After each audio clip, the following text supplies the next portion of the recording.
कर्म फल जैसी करनी वैसी भरनी।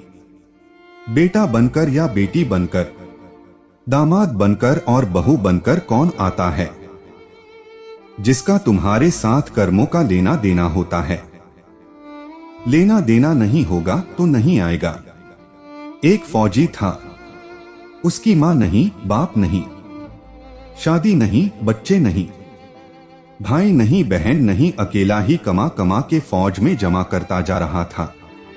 तो थोड़े दिन में एक सेठ जी जो फौज में माल सप्लाई करते थे, उनसे उनका परिचय हो गया और दोस्ती हो गई।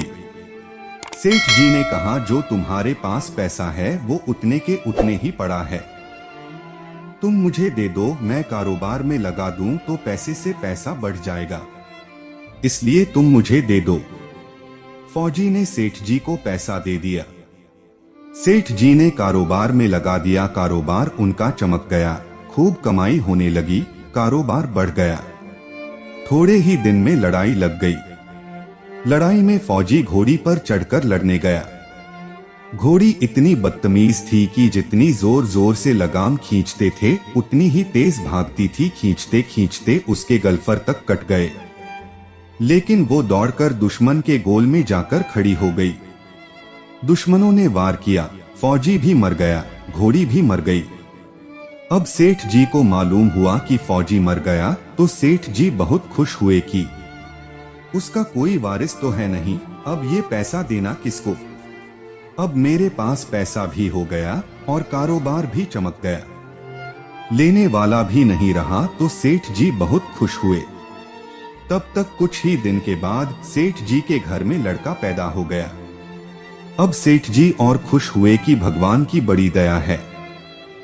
खूब पैसा भी हो गया, कारोबार भी हो गया, लड़का भी हो गया, पैसे लेने वाला भी मर गया। सेठ जी बहुत खुश हुए। वो लड़का होशियार था, पढ़ने में समझदार था। सेठ जी ने उसे पढ़ाया लिखाया। जब वह पढ़ लिख कर बड़ा हो गया तो सोचा कि अब ये कारोबार संभाल लेगा, चलो अब इसकी शादी कर दे। शादी करते ही घर में बहुरानी दुल्हन आ गई। अब उसने सोचा कि चलो बच्चे की शादी हो गई, अब कारोबार संभाल लेगा। लेकिन कुछ दिन में बच्चे की तबीयत खराब हो गई। अब सेठ जी डॉक्टर के पास, हाकिम के पास, वैद्य के पास दौड़ रहे हैं। वेद जी जो दे रहे हैं, दवा खिला रहे हैं और दवा असर नहीं कर रही। बीमारी बढ़ती ही जा रही है, पैसा बर्बाद हो रहा है और बीमारी बढ़ती ही जा रही है। रोग कट नहीं रहा, पैसा खूब लग रहा। अब अंत में डॉक्टर ने कह दिया कि लाइलाज मर्ज हो गया, इसको अब असाध्य रोग हो गया, ये बच्चा 2 से 3 दिन में मर जाएगा। डॉक्टरों के जवाब देने पर सेठ जी निराश होकर बच्चे को लेकर रोते हुए आ रहे थे। रास्ते में एक आदमी मिला। कहा, अरे सेठ जी क्या हुआ, बहुत दुखी लग रहे हो। सेठ जी ने कहा, ये बच्चा जवान था, हमने सोचा बुढ़ापे में मदद करेगा, अब ये बीमार हो गया। शादी होते ही हमने इसके लिए खूब पैसा लगा दिया, जिसने जितना मांगा उतना दिया, लेकिन आज डॉक्टरों ने जवाब दे दिया, अब ये नहीं बचेगा, असाध्य रोग हो गया, लाइलाज मर्ज है, अब ले जाओ घर, 2 दिन में मर जाएगा। आदमी ने कहा, अरे सेठ जी तुम क्यों दिल छोटा कर रहे हो, मेरे पड़ोस में वैद्य जी दवा देते हैं, 2 आने की पुड़िया खाकर मुर्दा भी उठकर खड़ा हो जाता है, जल्दी से तुम वैद्य जी से दवा ले आओ। सेठ जी दौड़कर गए, 2 आने की पुड़िया ले आए और पैसा दे दिया। बच्चे को खिलाए, बच्चा पुड़िया खाते ही मर गया। अब सेठ जी रो रहे हैं। घर में बहुरानी और पूरा गांव रो रहा है। गांव में शोर मच गया कि सेठ की कमर जवानी में टूट गई।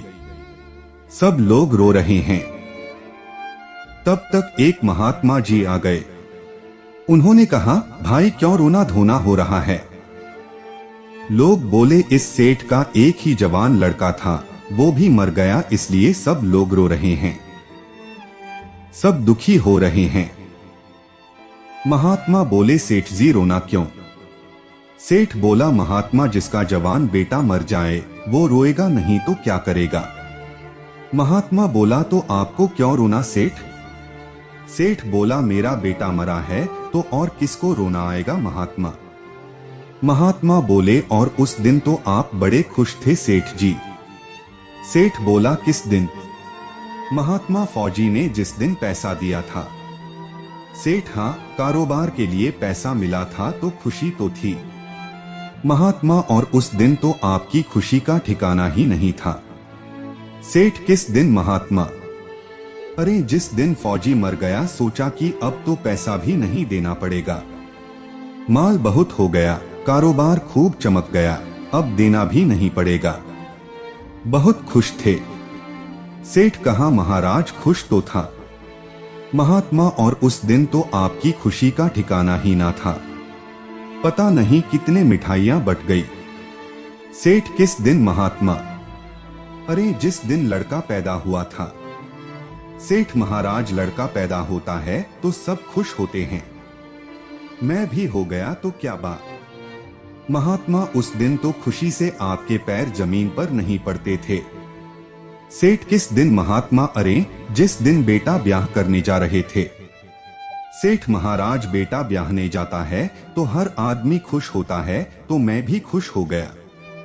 महात्मा, तो जब इतनी बार खुश हो गए तो जरा सी बात के लिए रो क्यों रहे हो? सेठ बोला, महात्मा ये जरा सी बात है, जवान बेटा मर गया ये जरा सी बात है।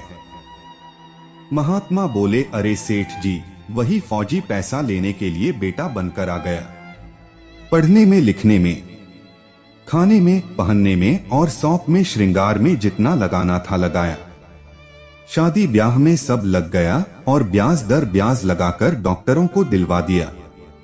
अब जब 2 आने पैसे बच गए वह भी वैद्य जी को दिलवा दिए और पुड़िया खाकर चल दिया। अब कर्मों का लेना देना पूरा हुआ। सेठ कहा, हमारे साथ तो कर्मों का लेन देन था, चलो हमारे साथ तो जो हुआ सो हुआ, लेकिन वह जवान बहुरानी घर में रो रही है। जवानी में उसको धोखा देकर विधवा बनाकर चला गया, उसका क्या जुर्म था कि उसके साथ ऐसा गुनाह किया? महात्मा बोले, यह वही घोड़ी है जिसने जवानी में उसको धोखा दिया, इसने भी जवानी में उसको धोखा दे दिया। वेद शास्त्र और पुराणों के साथ साथ सभी साधु संतों का कहना है कि यह संसार कर्मों का लेखा जोखा है, इसमें जो जीव चैतन्य है वह समझदारी से भवसागर पार हो जाएगा। अगर आपको ये कहानी अच्छी लगी हो तो प्लीज लाइक कर देना और चैनल को सब्सक्राइब कर लेना। धन्यवाद।